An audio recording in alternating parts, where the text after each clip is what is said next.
जो होने वाला है तो वो तो होकर ही रहेगा। कल का फिक्र में आज की हंसी बर्बाद न करना।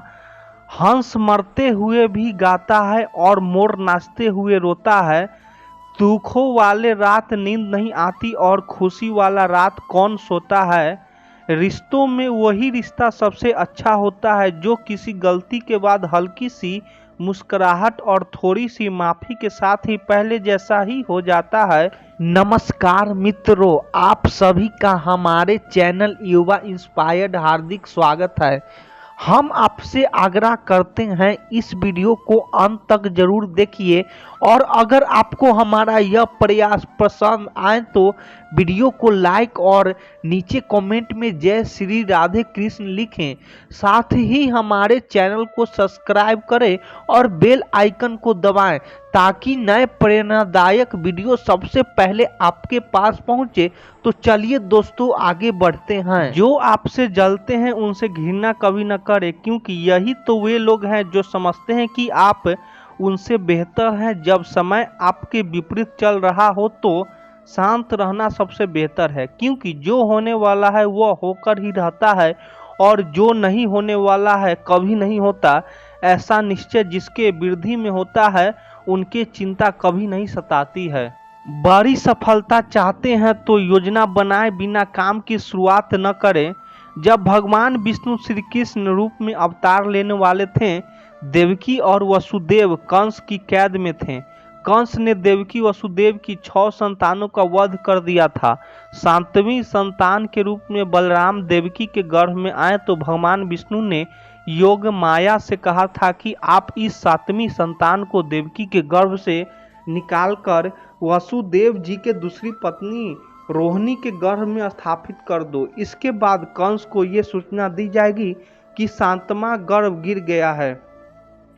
योग माया ने ऐसा ही किया। इसके बाद जब 8वीं संतान के जन्म का समय आया तो भगवान ने योग माया से कहा कि अब मेरे अवतार लेने का समय आ गया है। जब मेरे अवतार का जन्म होगा ठीक उसी समय आप गोकुल में यशोदा के गर्भ से जन्म लेना।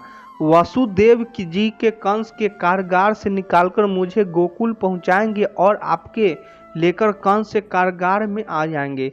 जब कंस 8वीं संतान को मारने के लिए आएगा तब आप मुक्त हो जाना। भगवान ने जो योजना बनाई थी उसी के अनुसार श्री कृष्ण को अवतार हो गया। इस कथा में भगवान ने संदेश दिया कि जब भी कोई काम करना हो तो उसकी योजना जरूर बनाए। योजना अच्छी होगी तो सफलता जरूर मिलेगी। ऐसे काम न करें जिनकी वजह से गलत लोगों की ताकत बढ़ती है। बाल कृष्ण माखन चोरी की लीला कर रहे थे। गोकुल के इस वजह से काफी परेशान थे। एक दिन गांव के नंद बाबा और यशोदा के पास पहुंचे और कान्हा की शिकायत करने लगे। नंद बाबा ने कृष्ण से पूछा कि तुम माखन चोरी क्यों करते हो, जबकि हमारे घर में तो बहुत माखन है। कृष्ण ने कहा कि आप लोग मेहनत से दूध दही घी माखन तैयार करते हैं और फिर ये चीजें कर के रूप में दृष्ट कंस को दे देते हैं और इस वजह से गांव के बच्चे को माखन नहीं मिलता। आपके इस काम से कंस की ताकत लगातार बढ़ रही है। अगर आप कंस को कर देना नहीं रोकोगे तो मैं तोड़ फोड़ करता रहूंगा ताकि ये माखन कंस के पास न पहुंचे और गांव के बच्चे को मिल सके। कथा में श्री कृष्ण का संदेश दिया है कि हमें ऐसे काम नहीं करना चाहिए जिनका वजह से गलत लोगों की ताकत बढ़ती है। जब कोई झूठा आरोप लगे तो धैर्य न छोड़े। द्वारका में एक ऐसा सूर्य भक्ति तथा शत्रुजीत उसे सूर्यदेव में स्मतक नाम की चमत्कारी मणि दी थी। ये मणि रोज 20 तोला सोना उगलाती थी। एक दिन श्री कृष्ण ने शत्रुजीत से कहा कि आपसे मणि राजकोष में देंगे तो इससे मिल धन से प्रजा की अच्छी देखभाल हो सकेगी। शत्रुजीत ने श्री कृष्ण को मणि देने से मना कर दिया। इस घटना के कुछ दिन बाद शत्रुजीत के भाई प्रसेनजीत ने मणि चुरा ली। प्रसेनजीत मणि लेकर जंगल में भाग गया। जंगल में एक शेर ने प्रसेनजीत को मार दिया और खा गया। मणि जंगल में ही हार गई। शत्रुजीत को जब प्रसेनजीत और अपनी मणि नहीं मिली तो उसने श्री कृष्ण पर आरोप लगा दी कि कृष्ण ने ही मेरी मणि चुराई है और मेरे भाई का हत्या कर दी है। श्री कृष्ण पर चोरी और हत्या का कलंक लग गया। श्री कृष्ण ने उस समय क्रोध नहीं किया, धैर्य बनाए रखा और इस आरोप को गलत साबित करने के लिए जंगल की ओर चल दिए। जंगल में श्री कृष्ण को शेर के पैरों के निशान दिखे और निशान के पास हड्डियों का ढेर दिखा। श्री कृष्ण समझ गए कि प्रसेनजीत को शेर ने मार दिया और मणि यही कहीं गिर गई है। श्री कृष्ण मणि खोजते हुए एक गुफा में पहुंच गए। गुफा में जामवंत रहते थे। श्री कृष्ण ने मणि मांगी तो जामवंत ने नहीं दी। इसके बाद दोनों का युद्ध हुआ। युद्ध में श्री कृष्ण ने जीते हुए जामवंत समझ गए कि ये भगवान श्री राम के ही अवतार है। इसके अवतार जामवंत ने मणि श्री कृष्ण को दे दी और अपने पुत्री जामवंती का विवाह भी भगवान के साथ करा दिया। द्वारिका लौटकर श्री कृष्ण ने वह मणि जामवंत से लेकर शत्रुजीत को दे दी और पूरी सच्चाई बता दी। शत्रुजीत को अपनी गलती पर बहुत पछतावा हुआ।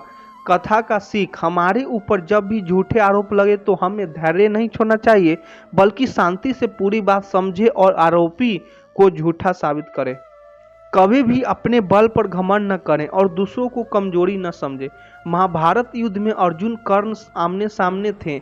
दोनों दिव्य अस्त्र शस्त्रों से लड़ रहे थे। जब जब अर्जुन के तीर के कर्ण के रथ पर लग रहे थे, कर्ण का अर्थ बहुत पीछे खिसक रहा था। दूसरी ओर जब जब कर्ण के तीर अर्जुन के रथ पर लगते तो उसका रथ थोड़ा सा ही पीछे खिसकता था।